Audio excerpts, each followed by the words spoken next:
Mata upo se furulua. O le pese whaafetai atuai I le atua.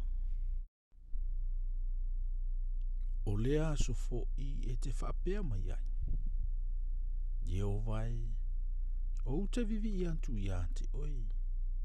A wasa tō tā mai I te au. A ua mawai lo tō sā. Ma ua whaamatala lo tō mai I te au.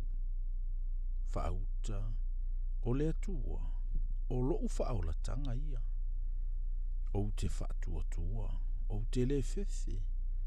Awa o ioa, Iova, o loo malosi ia mala upese. Wa avea foi o ia mo whaaulatanga. Tau te utu vai ma le oli le vai puna o le whaaulatanga. O le aso fo I tau te whaapea antu ai. Iau tau vivi I antu ia Iova. I navala au atu ia I lona suafa. Iau tau whailo atu inu o ana ngā luenga. Iau tau tau atu. Ua vi ia lona suafa.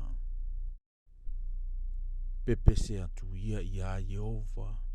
A wā ua whaia ia mea sili ese. I nā whailo atu ia o lea mea I le lalolangi uma.